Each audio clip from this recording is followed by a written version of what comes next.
Hello everyone, welcome back to Dhyanam classes. Dhyanam classes में आप सबका स्वागत है। सबसे पहले राधे राधे, जय श्री कृष्णा। कैसे हो आप लोग? आशा करता हूँ आप लोग अच्छे होंगे और अच्छे से पढ़ाई कर रहे होंगे। तो चलिए, आज मैं क्रैश कोर्स के क्लास 10th के बायोलॉजी के क्रैश कोर्स के सीरीज में मैं आज तीसरा लेक्चर लेने जा रहा हूँ। तो जिन बच्चों ने अभी तक हमारा पुराना वीडियो नहीं देखा है, कृपया करके वो हमारे वो वीडियो को देखें, तब जाके ये लेक्चर आपको अच्छे से समझ में आएंगे। तो चलिए, मैं आज का लेक्चर शुरुआत करने जा रहा हूँ। मेरा नाम है रवि रंजन और आप देख रहे हैं ध्यानम क्लासेस। मैंने पिछले क्लास के लेक्चर में आप लोगों को अमीबा में पोषण को समझाया था कि अमीबा में पोषण किस प्रकार से होते हैं। मैंने बताया था अमीबा में जो पोषण के जो चरण होते हैं उसको मतलब जो है कई चरणों में बांटा गया था। सबसे पहला जो चरण था वो बताए थे, अमीबा में जो पोषण का चरण होता है सबसे पहला अंतःगरण होता है जिसको इंजेक्शन कहा जाता है, फिर पाचन होता है और फिर बहिष्करण होता है। अब ये तीनों चरण कंप्लीट होता है तो अमीबा पोषण को कर लेता है। अब इसमें क्या क्या हुआ था तो मैंने ये एक डायग्राम के द्वारा दिखाया हुआ था। तो क्या क्या हुआ था, ये अमीबा है और ये अमीबा का क्या है, ये सामने भोजन है और जैसे ये भोजन को देखता है तो अपने शरीर में कूटपाद का निर्माण कर लेता है और कूटपाद के द्वारा उस भोजन को घेर लेता है और घेर कर वो अंदर कर लेता है। यही क्रिया इंजेक्शन कहलाता है, अंतःग्रहण कहलाता है। और अंतःग्रहण करने के बाद अब ये क्या किया, इस भोजन में भोजन को जो घेर लिया वहां रसधानी का निर्माण करता है। और रसधानी क्या है, जिसमें पाचक रस होते हैं, जिसके कारण से वो जो खाया हुआ भोजन उसको पचा देता है, उसी को कहते हैं भोजन रसधानी। तो भोजन रसधानी का निर्माण हुआ और भोजन रसधानी के बाद खाना का पाचन होना शुरू हो गया। अब जैसे खाना पचा और पचे हुए खाना का मतलब क्या होगा, पूरे शरीर में फैल जाएगा, उसी को कहते हैं एब्जॉर्प्शन। एब्जॉर्प्शन, पचा हुआ खाना पूरे शरीर में फैल जाएगा, पूरे सेल में फैल जाएगा। तो एब्जॉर्प्शन हुआ और एब्जॉर्प्शन के बाद क्या होता है, जो अवशिष्ट पदार्थ है वो फिर क्या होगा, शरीर के किसी भाग से जाके जुड़ जाएगा। अरे बाहर वाला जो सेल मतलब जो सेल मेम्ब्रेन है उससे ये आके जुड़ जाएगा और जुड़ने के बाद देखो यहाँ जुड़ने के बाद क्या हुआ, वो झिल्ली को तोड़कर वो जितना कचरा बचा हुआ था उसको बाहर कर देता है। इसी को कहते हैं बहिष्करण, क्या कहा जाता है। और इस तरह से अमीबा का पोषण जो है कंप्लीट हो जाता है। तो आप ये डायग्राम का जो है स्क्रीनशॉट आपने पिछले क्लास में ले लिया था। जिन बच्चों ने नहीं लिया था ये स्क्रीनशॉट को ले ले और अपने नोट्स में जो है इसको अच्छे से बनाएंगे। चलिए ठीक है, आप पूछोगे सर ये अमीबा खाता क्या है, आखिर इसका भोजन, ये भोजन तो करता है लेकिन भोजन में क्या करता है। जैसे हम लोग का भोजन फिक्स है और सब दुनिया में जितने भी जीव जंतु सबके भोजन अपने अपने फिक्स होते हैं, ये अमीबा का कौन सा भोजन है। तो बउआ ये अमीबा क्या करता है, छोटे छोटे शैवाल को खाता है। ये शैवाल को खा सकता है, छोटे छोटे बैक्टीरिया को खा सकता है, डाइटम को खा सकता है या अन्य छोटे छोटे एक कोश के जीव को ये अपना शिकार बना लेता है। ये खुद एक कोशिका वाला है लेकिन छोटे छोटे जो एक कोश के जीव है उसको ये क्या कर लेता है, अपना शिकार बना लेता है। तो ये क्या क्या खा रहा है, शैवाल को खा जाता है, ये क्या खा जाता है, बैक्टीरिया को खा जाता है, ये डाइटम को खा जाता है और अन्य छोटे छोटे जीवों को ये खा जाता है। तो चलो ये हमने अमीबा के बारे में देखा था। अगला जो भाग है हमारा पैरामीशियम है और पैरामीशियम भी अमीबा के तरह ये एक कोशिकीय जंतु है। कैसे जंतु हैं, एक कोशिकीय प्राणी सम जंतु है जो मीठे जल में पाए जाते हैं। ये एक प्रोटोजोआ है, मीठे जल का प्रोटोजोआ। मीठा, देखिए दो प्रकार के जीव मतलब जो जलीय जीव है, एक मीठे जल का है, एक नमकीन खारे पानी का है। उसको खारे पानी में होता है तो उसको मैराइन शब्द दिया जाता है। इसको कहा जाता है फ्रेश वाटर, मृदुल जल मतलब मीठा जल। जो नदियों का जल है मीठा जल है, जो समुद्र का जल है खारे पानी का जल है। तो याद रखना प्रोटोजोआ, ये अमीबा क्या है, सॉरी ये पैरामीशियम क्या है, एक प्रोटोजोआ है। कैसा प्रोटोजोआ, मतलब जो मीठे पानी मृदुल पानी का प्रोटोजोआ है। और ये इसका पोषण का विधि क्या है, ये प्राणीसम है। और ये कितने कोशिका वाला है, एक कोशिका वाला है। इसलिए कहा गया है पैरामीशियम जो है एक कोशिकीय प्राणीसम मृदुल प्रोटोजोआ है। पैरामीशियम का आकार निश्चित आकार होता है, जिस तरह से हमने अमीबा में देखा था कि अमीबा का आकार अनिश्चित था, वो फिक्स नहीं था। यहाँ पे इसका आकार फिक्स है और ये आकार फिक्स है और इसका शरीर पे, इसके शरीर के ऊपर जो है प्रचलन अंगक होते हैं। प्रचलन अंगक मतलब जैसे हम लोगों के अंदर चलने फिरने के लिए पैर है, हाथ का सहारा लेते हैं, तभी तो एनिमल किसका सहारा लेता है चलने के लिए? एनिमल हाथ और पैर का सहारा लेता है। उसी प्रकार से ये मतलब जो पैरामीशियम है, इसके शरीर पर छोटे छोटे छोटे छोटे हेयर के जैसा, बाल के जैसा संरचना निकला होता है, जिसके सहारा से आगे चल पाता है। उसी को कहा गया है कि अमीबा के शरीर पर, पैरामीशियम के शरीर पर प्रचलन अंगक होते हैं, जिसको हम सीलिया कहा जाता है। क्या कहा जाता है? सीलिया कहा जाता है। एकदम बात क्लियर कर लो क्या, कि जो पैरामीशियम है इसके शरीर पर छोटे छोटे प्रचलन अंगक मौजूद होते हैं। पूरे शरीर इसका प्रचलन अंगक से ढका होता है, जिसको हम लोग सीलिया कहते हैं। इसके स्ट्रक्चर को मैं दिखा रहा हूं, आप इसका स्क्रीनशॉट ले लेंगे, अपने नोट्स में बनाएंगे। ठीक है, तो पैरामीशियम के बारे में समझ में आ गया। पहला, ये प्राणीसम एक कोश के मृदुल जल में पाया जाने वाला प्रोटोजोआ है। इसका आकार जो है फिक्स होता है, वो अमीबा की तरह बदलते नहीं रहता है। इसके शरीर पर चलने के लिए अंग मतलब मौजूद है, जिसका नाम सीलिया है। और इसका जो स्ट्रक्चर होता है ये, अच्छा, ये क्या करता है, इसके शरीर पर एक जगह ऐसा है जहां से एक फिक्स जगह है। जैसे हमारे शरीर में एक फिक्स जगह मुंह है और यहीं से खाना को अंदर जाएगा, उसी तरह से पैरामीशियम में एक फिक्स जगह है जिसके जहां से ये भोजन को क्या कर सकता है, अंदर कर लेता है। उसी जगह को कहा जाता है कोशिका मुख। क्या कहा जाता है? कोशिका मुख का नाम दिया जाता है, कोशिका मुख कहा जाता है। तो ये याद रख लेना कि पैरामीशियम में एक फिक्स स्थान है जहां से वो भोजन को अंदर करता है, वो स्थान कोशिका मुख है। याद रखना, साइटोसोम इंग्लिश में कहा जाता है और हिंदी में कोशिका मुख कहा जाता है। और इसके अलावा आप देखो, इसके शरीर पर छोटे छोटे छोटे छोटे हेयर चारों तरफ निकले हुए हैं, और इसका जो आकार होता है एकदम चप्पल के तरह होता है। आप देखो ना, जिस तरह से हमारा ऐसा देखने में लगता है, ये चप्पल के जैसा है। कैसा लग रहा है?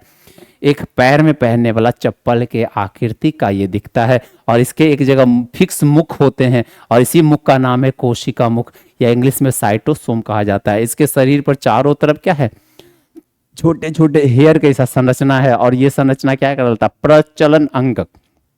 प्रचलन अंगक मतलब लोकोमोटिव ऑर्गन, जिसके सहारे से वो चलता है, आगे बढ़ता है, चलने वाला अंग। ठीक है, ये डायग्राम आप याद रख लेना और ये डायग्राम आप बना लेना। प्रोटोजोआ क्या है? एक प्रकार का प्रोटोजोआ, सॉरी, ये पैरामीशियम क्या है? एक प्रकार का प्रोटोजोआ है, जो कहाँ रहता है? मीठे जल में रहता है। कितना कोशिका वाला जीव है? एक कोशिका वाला। इसका भोजन कैसा लेता है? प्राणीसम।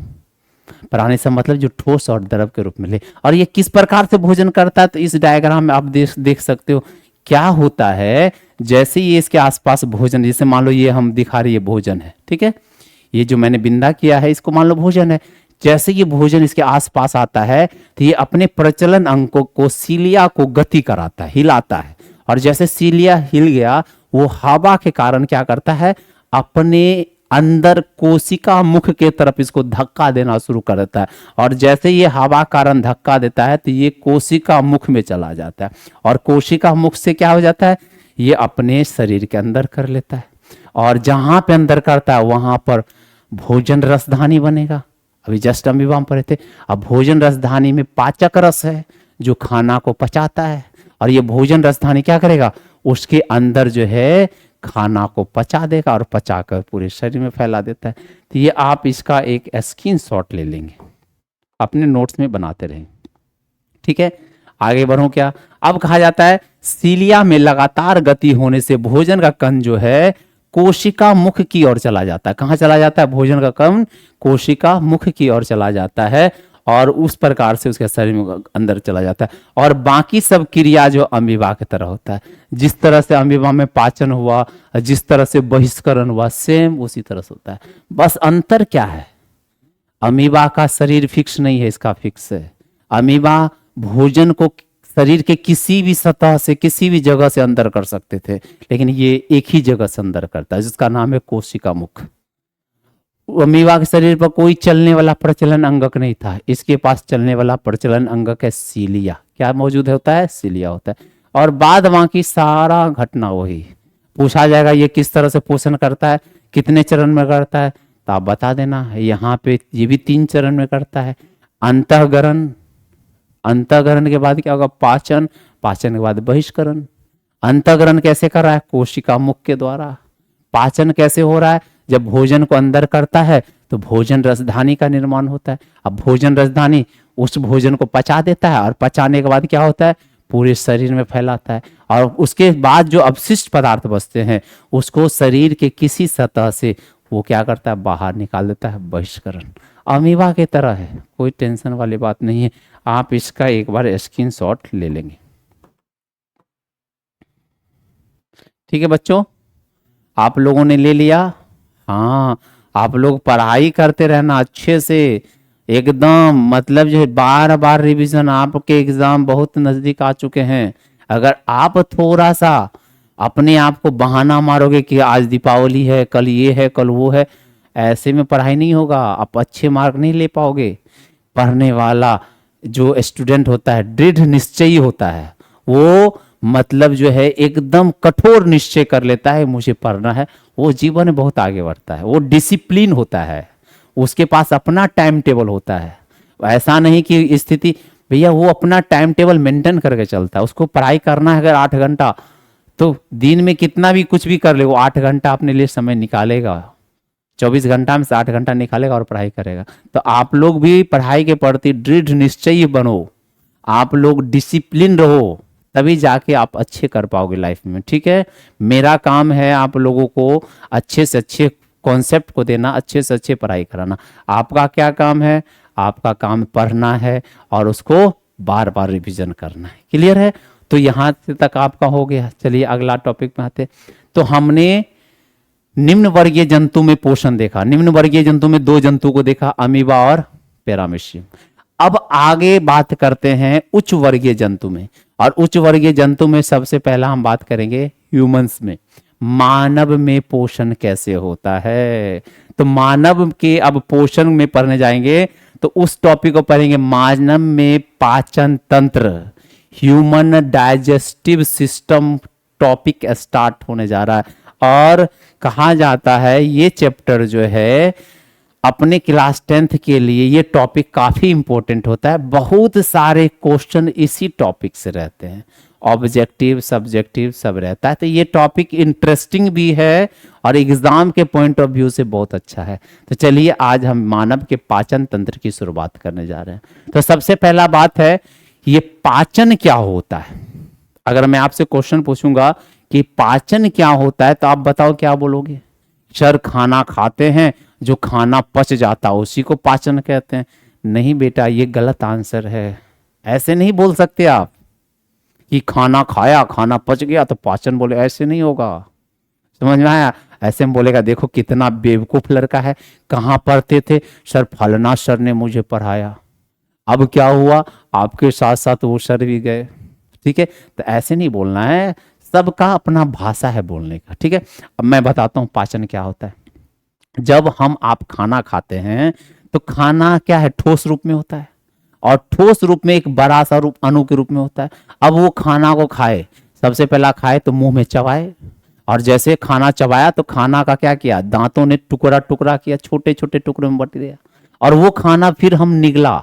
निगलने के बाद वो क्या गया? हमारे मतलब अमाशय में गया, एस्टोमेक में गया, और अमाशय में पाचक रस भरा हुआ है, और वो खाना टुकड़ा टुकड़ा खाना पाचक रस में घुल गया और उसको और तोड़ा गया। तोड़ तोड़ के सबसे छोटे भागों में विभक्त कर देता है और पूरे शरीर में फैला देता है। इसी को कहते हैं पाचन। तो पाचन का हम क्या डेफिनेशन दे सकते हैं? जब भोजन के जटिल अणुओं को, जटिल अणु मतलब भोजन के बड़े बड़े अणुओं को छोटा करके तोड़ के सबसे छोटे भागों में मतलब तोड़ देते हैं और पूरे शरीर में उसको पहुंचा देते हैं, यही क्रिया पाचन कहलाती है। तो डेफिनेशन बहुत सिंपल है। जैसे एक रोटी था लंबा बड़ा, अब क्या हुआ? एक बड़े साइज का रोटी था, अब क्या किया हम लोगों ने खाया, तो उस बड़े साइज की रोटी को पहले हाथों से तोड़ा, फिर जो टूटा तो फिर मैंने मुंह में उसको चबा चबा के तोड़ा, फिर मुंह में चबाने के बाद क्या हुआ? फिर हमारे अमाशय में गया, अमाशय में एसिड जो था, हमारा पाचक रस जो था, उसको और तोड़ा, और तोड़ने के बाद वो सबसे छोटे यूनिट में टूट गया, सबसे छोटे वाला भाग में टूट गया। अब वो छोटे भाग में टूट कर कहाँ चला गया? हमारे आंत में गया। और आंत क्या क्या? छोटी आंत उस छोटा छोटा जो भोजन का भाग था उसको ब्लड को दे दिया। अब ब्लड क्या किया? मतलब पूरे शरीर में पहुंचा दिया, सभी कोशिका तक पहुंचा दिया। ये घटना ही पाचन कहलाती है। तो आप कभी भूलना नहीं पाचन का डेफिनेशन, ठीक है? तो क्या कहा जाता है? पाचन भोजन के जटिल अणुओं को, कौन से अणुओं को? भोजन के जटिल अणुओं को सरल अणुओं में तोड़ देना। किसके सहायता से? पाचन तंत्र के सहायता से। याद रखना, किसके सहायता से? ये अपने आप नहीं टूटेगा, ये पाचन तंत्र तोड़ देगा। हमारे शरीर का जो पाचन तंत्र है, जो मशीन है, वो क्या करेगा? पूरे भोजन को, बड़ा बड़ा जटिल अणुओं को छोटे छोटे भोजन में तोड़ देगा। और यही तोड़ने की घटना ही पाचन कहलाती है। तो डेफिनेशन याद रखना, क्या? भोजन के जटिल अणुओं को सरल अणुओं में पाचन तंत्र के द्वारा ही तोड़ देना पाचन कहलाता है। और ये पाचन जो है 2 चरणों में कंप्लीट होता है। पाचन में 2 प्रक्रिया इन्वॉल्व है, 2 प्रोसेस होता है। कितना प्रोसेस है? 2 प्रोसेस है। पहला प्रोसेस है मैकेनिकल स्टेप है। पहला प्रोसेस क्या है? Mechanical step. पहले इसका आप स्क्रीनशॉट ले लें। ले लिया आपने? आगे बढ़ूं क्या? चलिए आगे बढ़ता हूं। अब क्या हो रहा है? ये पाचन जो है 2 क्रियाओं से गुजर रहा है। एक यांत्रिक प्रोसेस, मैकेनिकल प्रोसेस, दूसरा केमिकल प्रोसेस।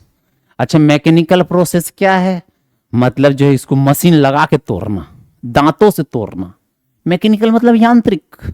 यांत्रिक जैसे भोजन हमने लिया तो दांतों ने तोड़ा, दांत के द्वारा तोड़ा जाता है भोजन को, वही तो यांत्रिक चरण है, यांत्रिक प्रोसेस है, मैकेनिकल प्रोसेस। अब वो दांतों से तोड़ने के बाद क्या हुआ?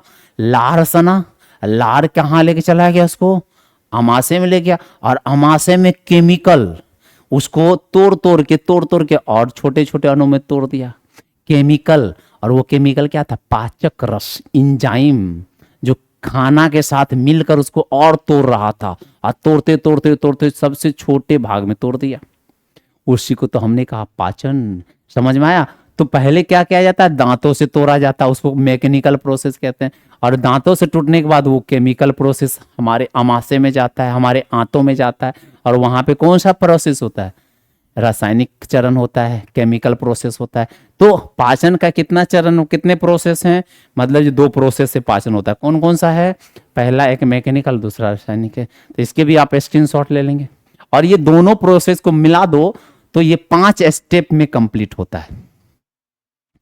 हम दोनों ले लिया आपने, इन दोनों प्रोसेस को मिला देंगे तो पाचन को हम बोल सकते हैं 5 स्टेप में पूरा होता है। कितने स्टेप में? 5 स्टेप में। सबसे पहला होता है भोजन को अंदर करना, इंजेशन, अंतःग्रहण। ये याद रख लेना, बहुत भी आई है, पूछा जाता है।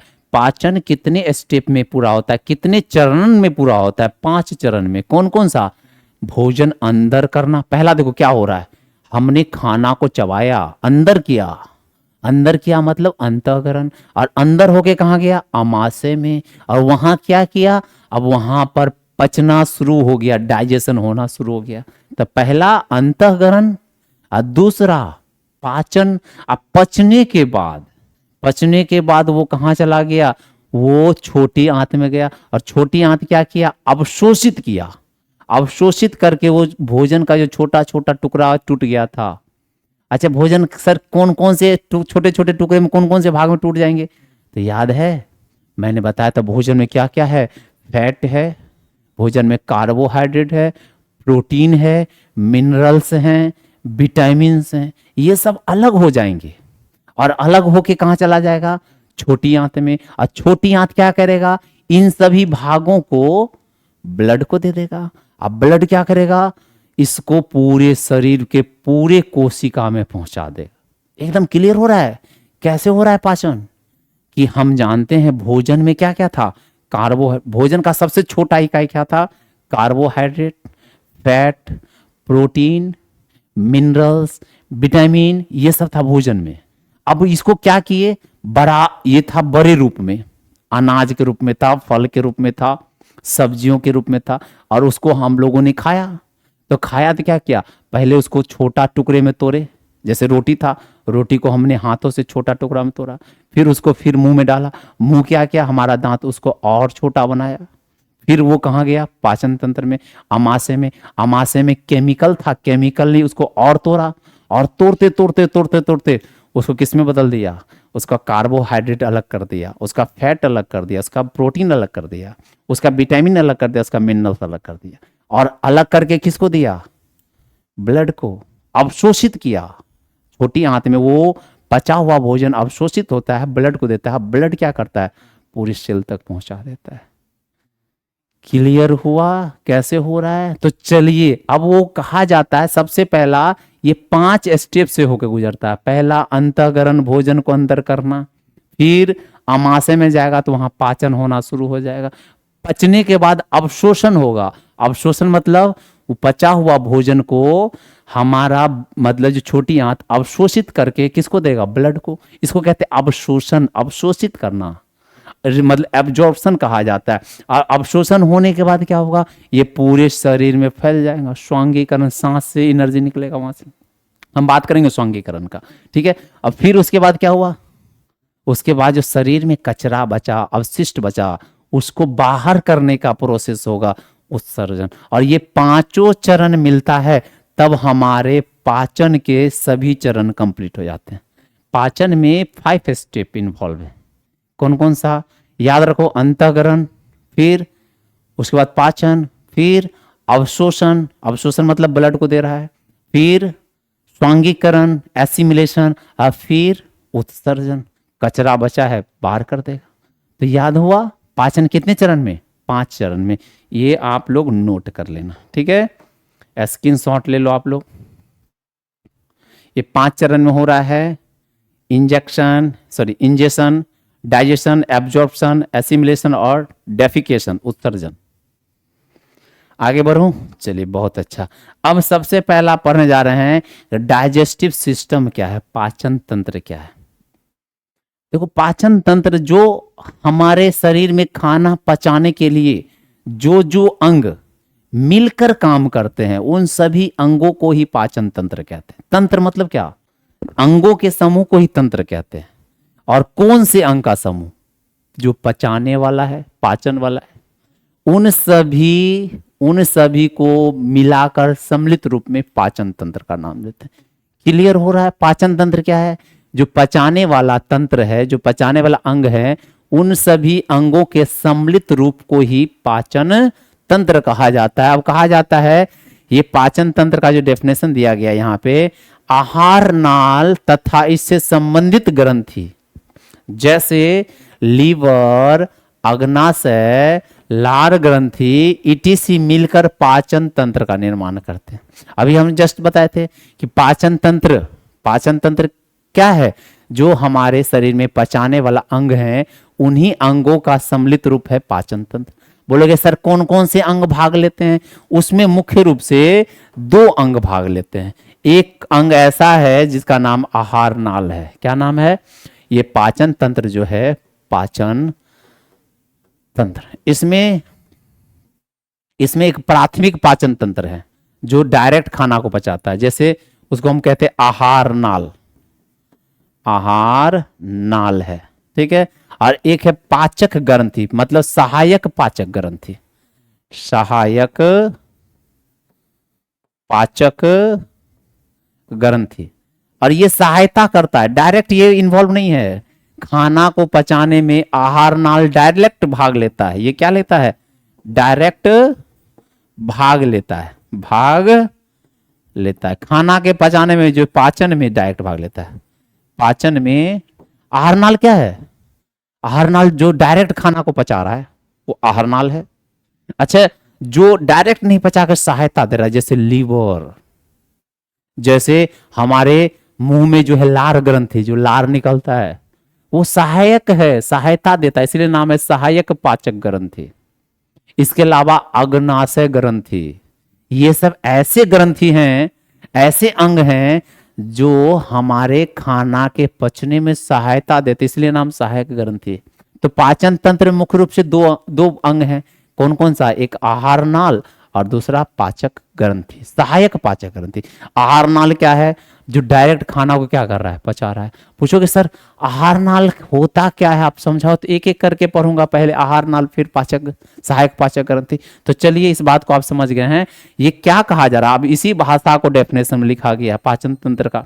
देखना क्या है, कह रहा है आहार नाल, बताए थे ना पाचन तंत्र में दो अंग हैं, आहार नाल और सहायक पाचक ग्रंथि।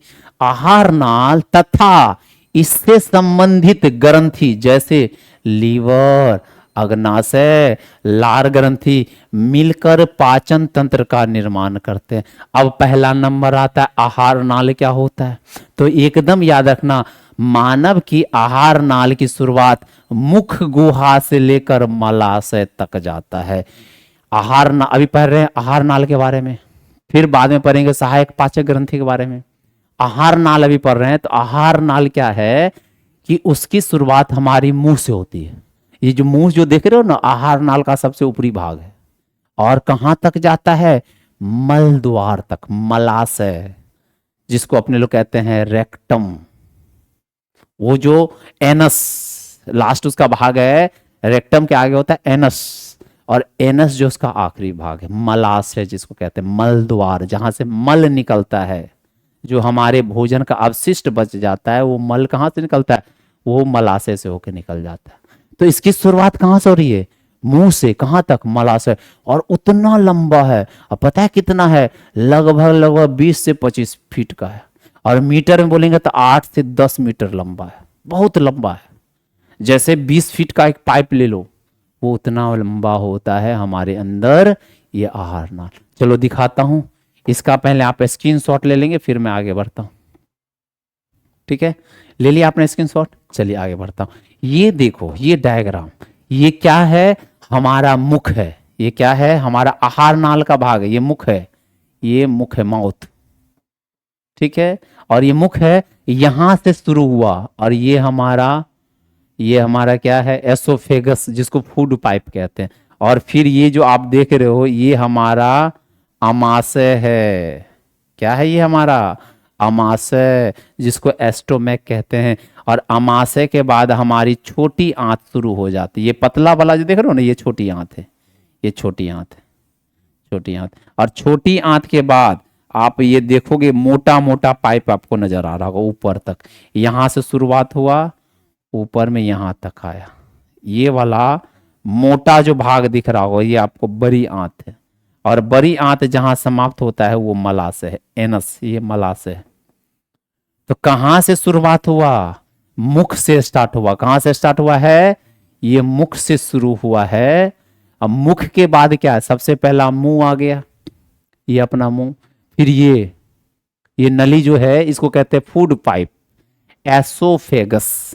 इसका नाम क्या है? Food pipe. भोजन नली कहा जाता है, भोजन नली कहा जाता है, फूड पाइप, या इंग्लिश में एसोफेगस या फूड पाइप का नाम बोलते हैं। सबसे पहला कौन कौन सा भाग है समझो यहाँ पे। आहार नाल कहां से कहां तक? मुख से लेकर एनस तक।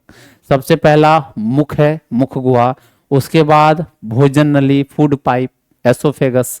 उसके बाद ये वाला भाग है अमाशय। क्या आ जाता है? भोजन नली के बाद कौन सा भाग है हमारा पाचन तंत्र में? अमाशय। और अमाशय के बाद छोटी आंत, और छोटी आंत के बाद बड़ी आंत, और बड़ी आंत के बाद मलाशय। चलो मैं बना के दिखाता हूं डायग्राम क्या होता है। अब देखो यहां से हमारा मुख गुहा है, ये मान लो हमारा मुख गुहा था, और ये हमारा भोजन नली है। ठीक है, भोजन नली। और भोजन नली के बाद जैसे भोजन नली आया तो यहां पर हमारा क्या स्टार्ट हो जाता है? अमाशय का हिस्सा शुरू हो जाता है। ये हिस्सा क्या है? हमारा अमाशय। ये हिस्सा अमाशय का है। सॉरी ये गलत बन रहा है, ये अमाशय हो गया। और अमाशय खत्म होने के बाद अमाशय से ये हिस्सा छोटी आंत का शुरू हो रहा है, पतला पतला ये छोटी आंत। ठीक है, ये इस तरह से छोटी आंत रहता है फैला हुआ। ठीक है, इस तरह से ये छोटी आंत गया। ठीक है, छोटी आंत के बाद क्या होता है, छोटी आंत, ये छोटी आंत वाला हिस्सा है, और छोटी आंत जो यहाँ से ज्वाइंट लेता है बड़ी आंत में, बराबर ऐसे करके रहता है, ये छोटी आंत और बड़ी आंत दोनों ज्वाइंट हो गया, ये मोटा मोटा यही भाग, सॉरी ये वाला जो हिस्सा है मोटा मोटा, ये बड़ी आंत है। ठीक है,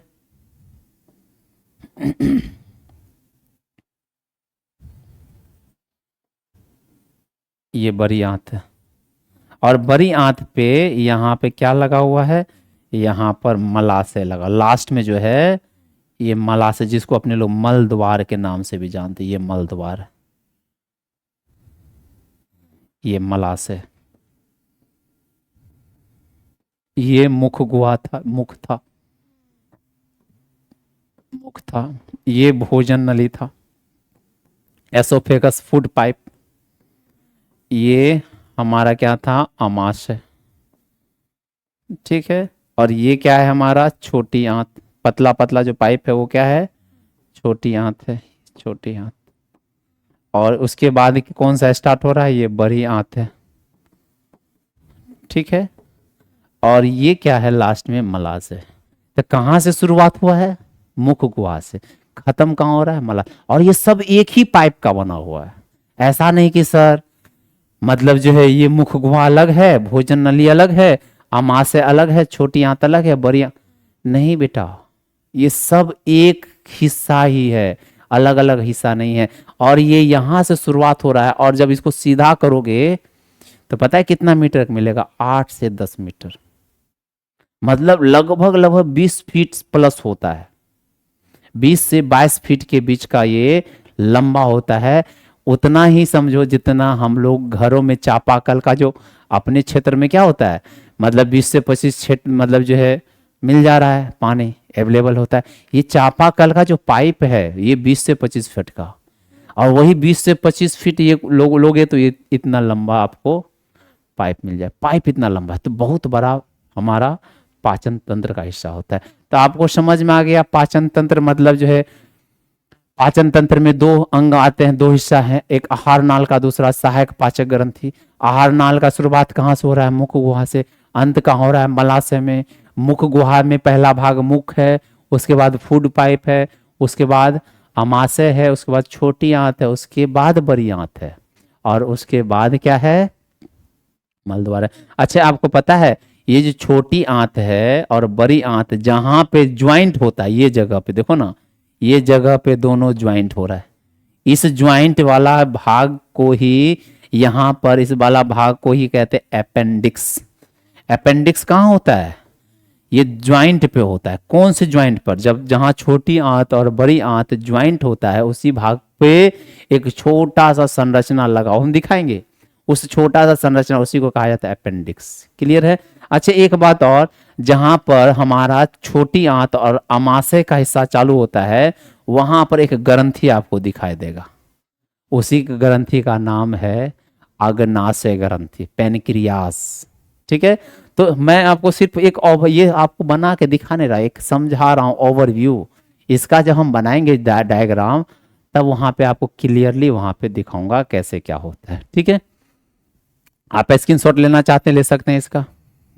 ठीक है आगे बढ़ूं, चलिए आपको ये समझ में आ गया, ये हमारा कौन सा है, पाचन तंत्र का हिस्सा है, पाचन तंत्र है। ठीक है ना। ये मोटा वाला कौन सा आप देख रहे हो, ये मोटा वाला पाइप दिख रहा है, ये मोटा कौन सा है, बड़ी आंत। ये कौन सा है, बड़ी आंत है। और ये पतला वाला आप देख रहे होगे, ये पतला पतला पतला पतला, ये क्या है, ये छोटी आंत है। ये घुमा हुआ काजू के तरह जो दिख रहा है वो हमारा क्या है, ये हमारा आमाशय है, एस्टोमैक है। और ये पाइप जो है फूड पाइप है, ऊपर में मुख है। ठीक है, तो चलो हम एक एक करके देखते हैं कि हिस्सा को समझते हैं। अब कहा जाता है डाइजेस्टिव सिस्टम में 2 भाग हैं। डाइजेस्टिव सिस्टम में कितने भाग हैं, 2 भाग। आहार नाल है और दूसरा सहायक पाचन ग्रंथि है। आहार नाल को इंग्लिश में कहते हैं एलिमेंट्री कैनाल, और सहायक पाचक ग्रंथि को कहते हैं एक्सेसरी डाइजेस्टिव ग्लैंड कहा जाता है। ये हमारा आहार याद रखना, डाइजेस्टिव सिस्टम में पाचन तंत्र का दो हिस्सा है। कौन कौन सा? एक का नाम है एलिमेंट्री कैनाल और दूसरे का नाम है मतलब जो है accessory digestive gland. Alimentary canal को कहा जाता है हिंदी में आहार नाल, और एक्सेसरी डाइजेस्टिव ग्लैंड को कहा जाता है सहायक पाचक ग्रंथि। अब हम सबसे पहला मतलब पढ़ेंगे इसमें आहार नाल, उसके बाद पढ़ेंगे एक्सेसरी में। एक्सेसरी में कौन कौन सा आता है भाग हमने बताया था, मुंह में लार ग्रंथि, लीवर, अग्नाशय, ये सब ऐसे ऐसे ग्रंथि हैं जो हमारे पाचन में सहायता करते हैं, डायरेक्ट भाग नहीं लेते। डायरेक्ट कौन भाग लेता है? आहार नाल। और आहार नाल का शुरुआत कहाँ पे हो रहा है? मुख गुहा से हो रहा है। कहाँ से हो रहा है? अब इसी को हम लोग पढ़ने जा रहे हैं, ठीक है। उसको बाद में पढ़ेंगे, पहले इसको पढ़ेंगे। तो आप यहां पे समझेंगे आहार नाल के कितने भाग हैं। आहार नाल में लगभग लगभग मतलब ये 6 भाग हैं। कौन कौन सा? पहला मुख गुहा, क्या है? मुख गुहा, जिसको बक्कल कैविटी कहा जाता है। मुख गुहा को इंग्लिश में बक्कल कैविटी कहा जाता है। दूसरा है ग्रसनी, जिसको फेरिंग्स कहा जाता है। हम समझेंगे एक एक करके। फेरिंग्स कहा जाता है। फिर ग्रास नली, एसोफेगस कहा जाता है, फूड पाइप कहा जाता है। फिर अमाशय आता है, एस्टोमेक, जिसको अमाशय कहा जाता है। फिर एक छोटी आंत है, फिर बड़ी आंत है। बोलोगे सर यहाँ मलाशय कहाँ है? मलाशय जो है बेटा बड़ी आंत का सबसे आखिरी भाग था, तो बड़ी आंत के ही हिस्सा में आ जाता है मलाशय, ठीक है। मलाशय किसका भाग है? बड़ी आंत का सबसे अंतिम भाग है। पूछा जाएगा कि बड़ी आंत का सबसे अंतिम भाग कौन सा है? मलाशय। और पूछा जाएगा आहार नाल का सबसे अंतिम भाग कौन सा है? मलाशय, वो सबसे आखिरी वाला भाग, ठीक है। तो आप बात समझना, हमारे आहार नाल को कितने भागों में बांटा गया है? 5। पहला मुख, उसके बाद ये कंठ, कंठ जहां पे हमारा ऐसे करते हो ना खांसी ये जो कंठ जहां करते हो, जहां प्रेशर लगता है अंदर में, वो हमारा क्या है? ग्रसनी, जिसको कहा था फेरिंग्स। और उसके बाद कंठ के बाद जो ये पाइप नीचे की ओर गया है, ये पाइप जो नीचे की ओर गया है, ये पाइप क्या है? हमारा ग्रास नली है। और ग्रास नली के बाद हमने देखा था पेट में काजू की तरह जो शेप बना हुआ था, वो हमारा अमाशय है। अच्छा, अमाशय के बाद जो पतला पाइप देखा था आपने, वो हमारा छोटी आंत है। अच्छा, छोटी आंत के बाद हमने देखा था मोटा पाइप, बड़ी आंत है। हमने बताया था जहां छोटा आंत और जहां छोटी आंत और बड़ी आंत मिलती है, उस जगह पे क्या रहता है? उस जगह पे अपेंडिक्स रहते हैं। क्या रहते हैं? अपेंडिक्स। क्लियर है? क्लियर हो रहा है कि नहीं हो रहा है? समझ में आ रहा है ना? तो चलिए ठीक है, आप इसका एक बार स्क्रीनशॉट ले लेंगे, फिर मैं आगे बढ़ूं। ले लिया आप लोगों ने स्क्रीनशॉट? क्लियर है? आगे चलो क्या? बहुत अच्छा। चलिए अब हम लोग पढ़ने जा रहे हैं एलिमेंट्री कैनाल, आहार नाल के बारे में पढ़ने जा रहे हैं। क्लियर है? चलिए, आहार नाल क्या है यहां पे बताया गया है। यह मुख गुहा से शुरू होकर मल द्वार, यहां पे गलती लिखा है, मल द्वार तक फैला है, जिसको कहा जाता है मलाशय। क्या कहा जाता है? मलाशय। तो पूछा जाएगा आहार नाल कहां से कहां तक फैला हुआ है? मुख गुहा से लेकर मलाशय तक फैला हुआ है। और यह एक लंबी कुंडलित नलिका, ऐसा नहीं कि सीधा पाइप है। आप देखा ना, आप देखा कि यहां से शुरुआत फिर टेढ़ा होकर यहाँ पे हमारे कंठ के पास है, जिसको ग्रसनी बोले। फिर एक लंबा पाइप अंदर गया अमाशय में, फिर वहां फूल गया वो काजू की तरह, फिर अंदर में गया टेढ़ा मेढ़ा पतला पाइप, फिर वहां से मोटा पाइप, फिर लास्ट में मलाशय। तो एक क्या है? एक सांप की तरह कुंडली मार लेता, रस्सी की तरह मुड़ जाता है, ये कुंडलित है। तो ये कहा गया है यह लंबी नली कुंडलित रचना है, जिसकी लंबाई 8 से 10 मीटर है। कितनी लंबाई है?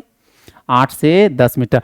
आहार नाल का पूछूंगा लंबाई कितनी है, तो आप बोलोगे सर 8 से 10 मीटर इसकी लंबाई है। क्लियर? फीट में कितना हो गया? अप्रोक्स 20 प्लस, लगभग 20 फीट से ऊपर ही होता है। अब ये सब में अलग अलग साइज होता है, थोड़ा थोड़ा का डिफरेंस होता है, ज़्यादा अंतर नहीं है। आप याद रखो ये लगभग 20 फीट है। कितना फीट है? 20 फीट है।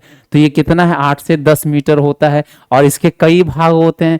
पहला भाग मुख गुहा, दूसरा भाग ग्रसनी, तीसरा भाग ग्रासनली, चौथा भाग अमाशय, पांचवा भाग छोटी आंत, छठा भाग बड़ी आंत। और बड़ी आंत का हिस्सा तो मलाशय है। याद है कि नहीं है? ये याद रख लेना। आप इसका एक बार स्क्रीनशॉट ले लो, फिर मैं आगे चलूं। ले लिया आप लोगों ने स्क्रीनशॉट? चलिए बहुत अच्छा। अब आगे चलते हैं, पहला भाग की बात करते हैं, मुख गुहा, जिसको कहा था बक्कल कैविटी।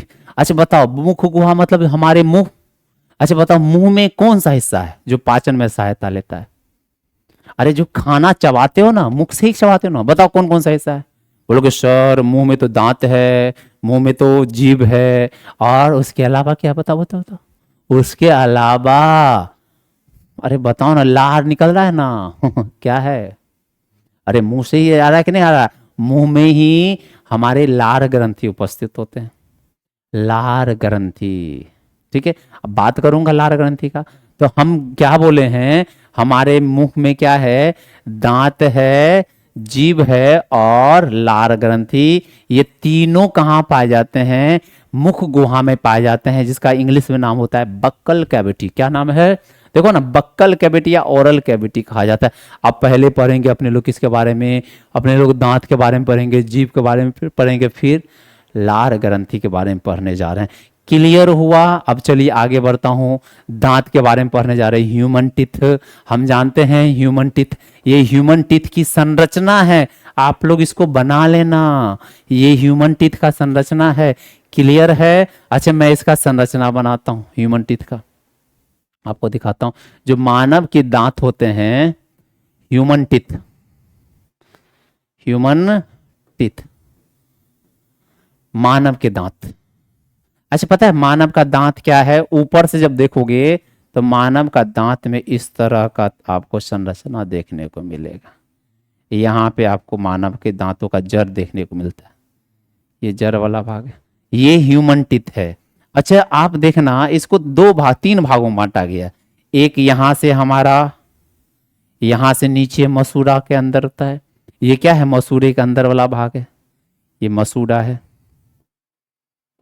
मसूड़ा का अंदर वाला भाग है, ये पूरा का पूरा मसूड़ा लगा हुआ है। इस भाग को कहते हैं रूट, जड़। ये जड़ है, हमारे दांत का रूट है। ठीक है, पहला भाग है ये। और जो मसूड़ा के ऊपर होता है, यहां पे देखो एक बात आपको समझा देता हूं, ये तीन भाग है। अब यहां पे समझाता हूं, जो ऊपरी भाग है यहाँ पे, सॉरी, ये क्या हो रहा है कि जो भाग हमारे मसूड़ा से ढका हुआ है, देखो ऐसा एक्चुअली है क्या, ये हमारे दांत हैं, ठीक है, ये हमारे दांत हैं। दांत में क्या है? तीन भाग हैं। एक भाग जो हमारे हमारे मसूड़ा के अंदर धंसा हुआ है, जो अंदर मसूड़ा के अंदर धंसा हुआ है, उस भाग को हम लोग कहते हैं जड़। इसको इंग्लिश में कहा जाता है रूट। क्या कहा जाता है? और एक भाग है जो मसूड़ा पे कुछ दूर तक, मतलब जो है मसूड़ा उसको ढके हुए है, दांत को ऊपर वाला भाग को यहां तक मसूड़ा आके ढक लिया है। और एक अंदर में, जैसे हम लोग पिलर डालते हैं ना घर बनाने के लिए, तो पिलर में क्या होता है, हम क्या करते हैं, पिलर को अंदर में गड्ढा करके डालते हैं। जो गड्ढा करके डाले वो जड़ है। उसके बाद फिर मट्टी से ढक देते हैं। फिर उसके बाद ऊपर में हम देखना अपने लोग जो है उस पे कुर्सी डालते हैं, जो बैंड बना के डालते हैं। वहां पे वही बात है, जो जमीन के अंदर धंसा हुआ है वो जड़ है। जो दांत का अंतिम भाग जो हमारे मसूड़ा के अंदर धंसा हुआ है वो जड़ है। उसके बाद क्या हो रहा है, कुछ भाग मसूड़ा को ढके हुए है, जो ढके हुए उसको कहते हैं नेक, जिसको अपने लोग गर्दन कहते हैं। क्या कहते हैं? गर्दन कहा जाता है, नेक कहा जाता है। और एक होता है नेक के बदला क्राउन, जो ऊपर का भाग है, इसको कहते हैं क्राउन, CROWN, क्राउन। इसको ग्रीवा कहा जाता है। तो हमारे जो दांत है ऊपर से जो है तीन भागों में बटे हुए हैं। एक है रूट, और बीच वाला जो मसूड़ा वाला जो भाग उसको कवर किए हुए, जहां तक मसूड़ा मतलब ढके हुए है, उसको कहा जाता है नेक। और एक होता है क्राउन। तो हमारे दांत के ऊपर से देखने में कितने भाग नजर आएंगे आपको? तीन भाग नजर आएंगे। कौन कौन सा? एक हमारा जड़, ये वाला हिस्सा हमारा क्या है, दांतों का जड़ है, जिसको रूट कहते हैं। और जहां तक मसूड़ा ऊपर तक जो है कवर किया हुआ है, वो हमारा गर्दन है, नेक कहलाता है। और जो ऊपरी भाग है, जो व्हाइट कलर का, जो हम लोगों का दांत दिखाई देता है, वो दिखने वाला हिस्सा क्या है, हमारा क्राउन है। लेकिन पता है दांत को अंदर से देखेंगे तो कैसा दिखेगा?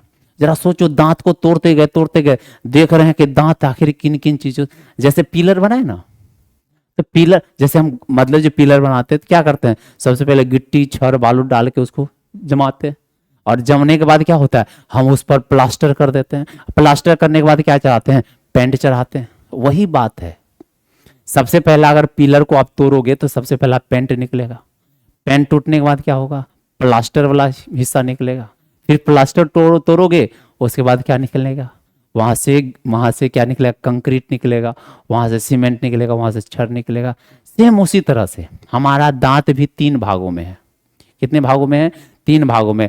जो सबसे ऊपरी भाग है जो चमकता है व्हाइट कलर का, उसको कहा जाता है इनामेल। क्या कहा जाता है?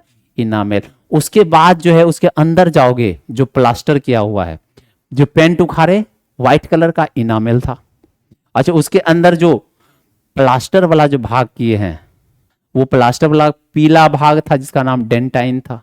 और डेंटाइन के बाद जो हमारा मांस वाला हिस्सा शुरुआत हो जाता है, उसी को कहते हैं पल्प कैविटी। क्या कहा जाता है? पल्प कैविटी कहा जाता है। और पल्प कैविटी से ही हमारे दांतों का जो है नस जुड़ा हुआ होता है। मैं इसको समझाता हूं, अच्छे से समझाता हूं क्या हो रहा है यहां पर। यहां पर जैसे ही दांतों का हम स्ट्रक्चर देखेंगे तो ये अंदर में ये ऊपर वाला हिस्सा है दांतों का, ऐसे करके देखो दांत, ये हिस्सा हमारा जड़ वाला हिस्सा है, ये रूट है। क्या हो गया? रूट वाला हिस्सा।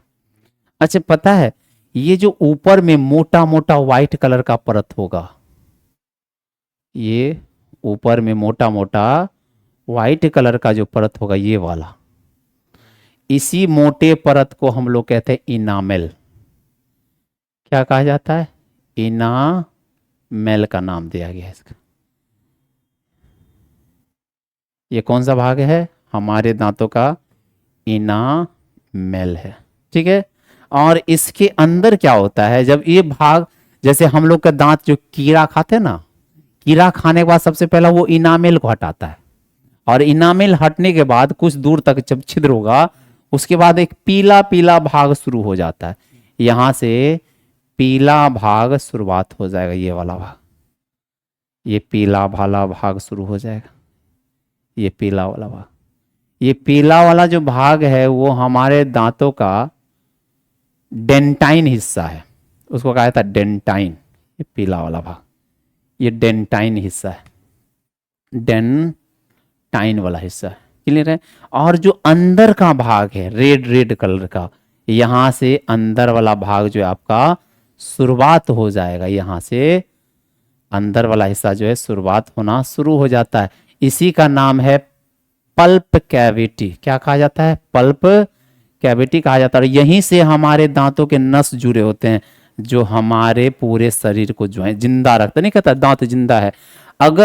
अगर कोई कीड़ा छेद करते हुए इधर से छेद करते हुए, पहले देखो, पहले छेद करेगा इनामेल को, इनामेल को जब छेद करेगा तो अपने लोग को उतना ज्यादा प्रभाव नहीं पड़ेगा, कोई दर्द का एहसास नहीं होगा, क्योंकि एक तरह का ये कठोर मटेरियल से बना है, कोई फर्क नहीं पड़ता, नस यहाँ पे नहीं है।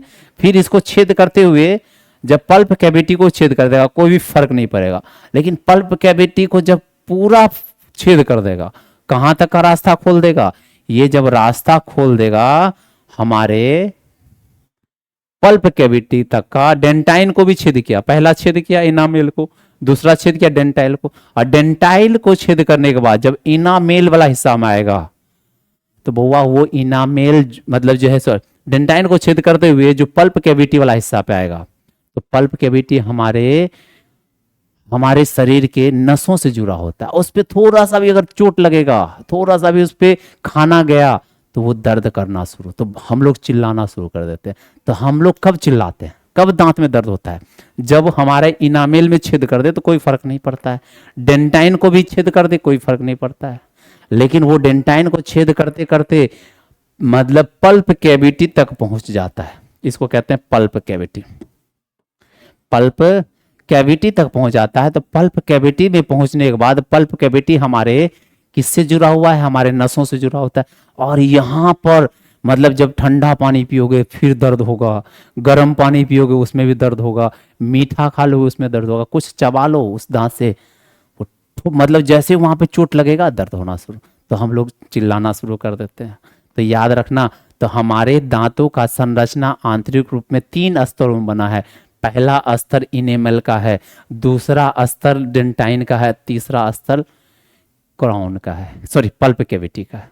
बात समझ में आया ना। और ये डेंटाइन हमारे शरीर में सबसे ज्यादा कठोर मटेरियल का बना है। क्लियर है, हम आगे बताएंगे, पहले इसका आप स्क्रीनशॉट ले लो। ले लिया आप लोगों ने, आप इसको बनाएंगे अपने फोटो में, अपने नोट्स में बना लेंगे इसका, ठीक है। चलिए बच्चों, आज के लिए इतना ही क्लास रखते हैं। कल जो है आपको इसके बारे में और हम समझाएंगे। तब तक आप लोग एकदम अच्छे से पढ़ाई करते रहें, मस्त रहें, आबाद रहें। कल आपसे मिलता हूँ इसके अगले टॉपिक पे, ठीक है। तब तक के लिए शुक्रिया, धन्यवाद।